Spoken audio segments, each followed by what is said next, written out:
E, professor Arnaldo, é possível a gente identificar esse descontentamento da população ou o descompasso entre a opinião popular e a decisão do Supremo? Muito bem, cumprimentando a todos da mesa, e como eu sou o único membro da mesa aqui que não tem formação jurídica, não sou formado em direito. Mas nos ensina a todos. Eu queria fazer a vocês da mesa uma provocação, né? Para a gente fazer uma discussão sobre esse caso da ficha limpa, né? Eu parto do seguinte, né, como professor de sociologia. O direito é um fato social, né? Portanto, se ele é um fato social, ele se manifesta externamente, ele pode ser observado na sociedade. A criação da lei, a interpretação da lei e a aplicação da lei, nesses três momentos da lei, nesses três momentos, que fatores sociais, que interesses sociais, que forças sociais estão presentes, né? Na criação da lei, é evidente que a presença é patente, porque a criação é feita pelo legislativo. O legislativo, como o Grau colocou no começo aqui, né, nós estamos numa democracia representativa, são os deputados que fazem a lei. E os deputados, teoricamente, deveriam representar a sociedade, né? Então, fatores sociais, interesses sociais e forças sociais estão presentes no momento da elaboração da lei. Agora, a interpretação da lei que é feita pelo jurista, né, ele interpreta essa lei levando em conta, né, a sua visão de mundo. É impossível o intérprete da lei não interpretar levando em conta a sua própria visão de sociedade, visão de mundo. E quando chega no magistrado, né, é evidente que o magistrado sempre, no meu entender, faz juízo de valor. Ele nunca consegue aplicar a lei de modo puro, pois ele projeta também na sua sentença, no seu parecer, ele também expressa visão de mundo. Então, a minha provocação que eu coloco é essa: não existe neutralidade. A neutralidade é um mito, não existe neutralidade, né? O direito é uma forma de política.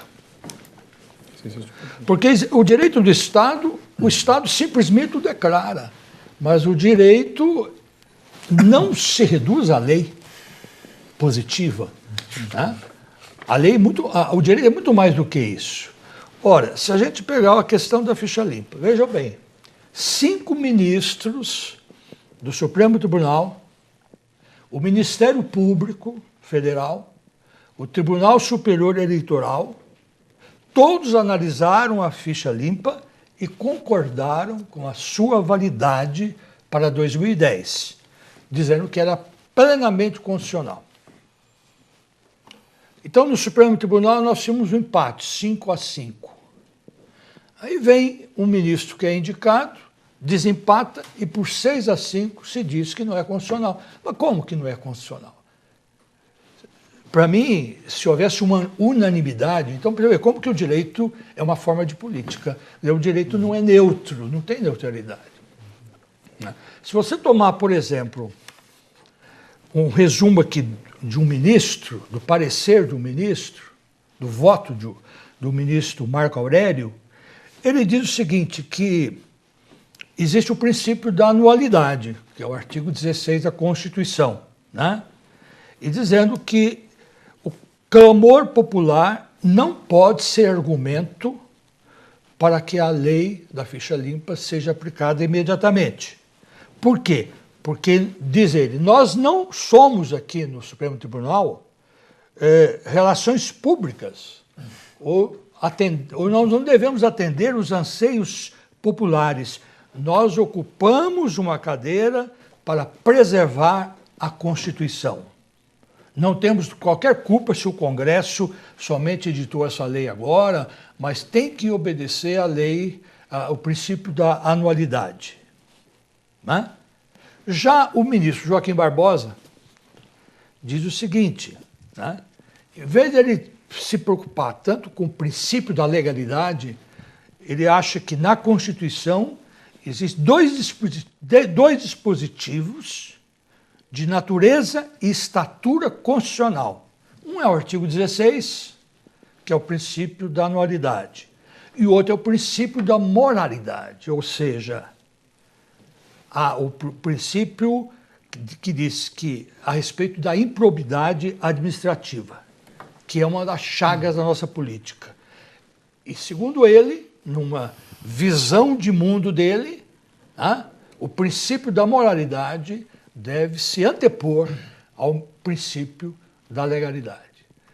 Então, se nós temos essa polêmica dentro do Supremo Tribunal, então é evidente que eu acho que o direito é um fato social e a aplicação do direito também sofre, né, as consequências da visão de mundo daquele que está dando o seu voto. Então, o direito é uma forma de política. E, na realidade, está atendendo aí interesses. Então, que fatores, que interesses, que forças sociais estão presentes aí no momento do voto desses juízes? E Glauco, é possível se imaginar que qualquer ramo do conhecimento, ou especificamente nessa nossa discussão, o direito, ele pode ser identificado ou estudado de forma isolada das demais influências, né? Eu lembro aqui do físico, o Bohr, que diz que não dá para estudar o elétron e saber como o elétron é, porque no momento em que você começa a estudar esse elétron, ele modifica a sua situação. Então, como que a gente vai saber exatamente como é uma lei, ou qual é a interpretação correta daquele dispositivo, se no momento em que a gente inicia a interpretação, se carrega, como colocou o professor Arnaldo, um juízo de valor na interpretação, né? Um exercício de poder, um exercício da política. Uhum. Olha, sem dúvida nenhuma, não dá para fazer uma análise de qualquer evento que tenha repercussão social, ainda mais nacional, com base apenas numa linha científica, né? Ou, enfim, numa disciplina científica. Não dá, né? Já visto que nós todos estamos aqui, mais ou menos, tentando abarcar um pouco, né, essa diversidade possível.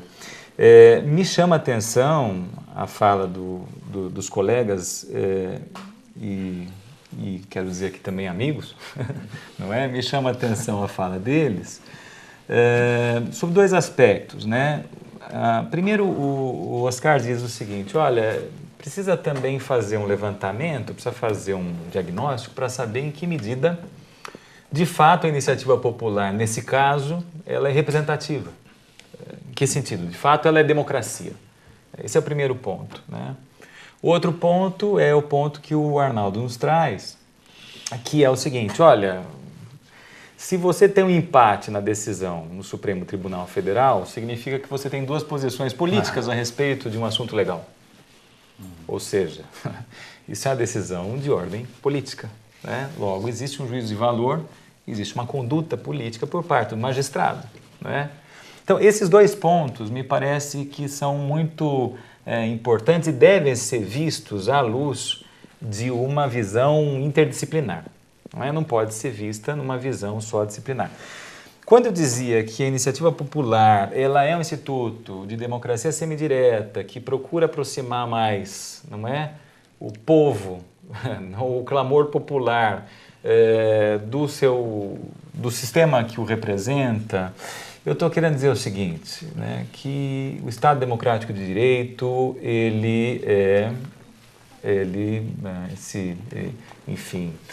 espelha, não é, um determinado Estado, tá certo? um Estado que se arvora sobre uma certa exclusão, não é? Um certo tipo de exclusão social. Ou seja, o Estado democrático de direito é o espelho de um Estado gelado, de um Estado frio, de um Estado racional, não é?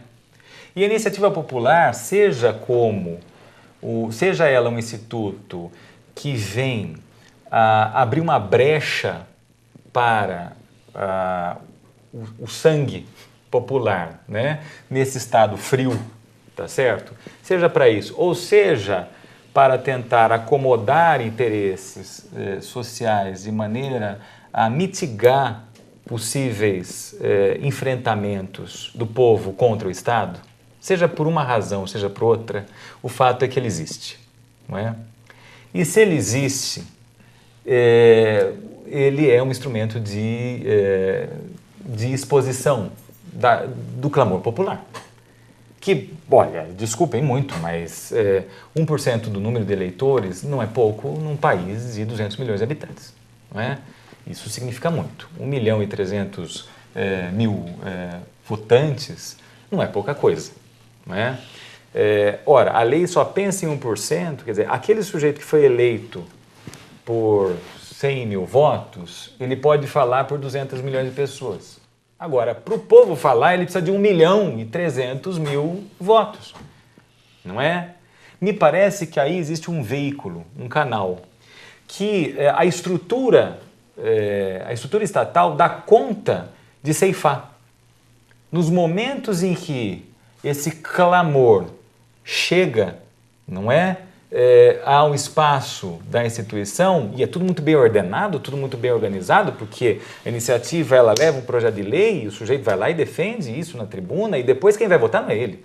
Quem vai votar são os representantes, não é? Depois de tudo isso, tá certo? E aqui eu não estou querendo dizer que toda e qualquer iniciativa popular seja por si mesma adequada. Bom, ela é legítima porque ela é popular. Agora, se ela é adequada ou não, os deputados vão votar, os senadores vão votar, tá certo? Os vereadores, os deputados estaduais, se for o caso, vão votar. Bom, então depois que a Casa Legislativa vota, né, em razão de uma avaliação política sobre o assunto, eu não estou aqui querendo neutralizar o Poder Judiciário. Muito pelo contrário, eu estou querendo tentar entender qual que é a legitimidade que o Poder Judiciário tem, não é? Para poder negar um clamor popular, tá certo? Porque perder o pé da história não é fácil. A gente que trabalha com adolescentes, com jovens na universidade, a gente sente isso, né? A dificuldade que a gente tem de politizar as pessoas, a dificuldade que a gente tem de convencer a juventude de que ela pode fazer um país decente. Ora, o jovem vê isso e fala, poxa, então quer dizer que a gente se mobiliza e depois vem o juiz e diz que, bom, isso de nada vale, está aí o ferro frio, não é? Da interpretação legal, que é fria, não é? No Estado democrático de direito. É para isso que eu estou querendo chamar a atenção. Obrigado, professor Glauco. Nós vamos fazer um intervalo no programa Campinas, os Desafios da Metrópole, nessa nossa discussão sobre as relações entre os anseios sociais e as decisões do Supremo Tribunal Federal. Obrigado.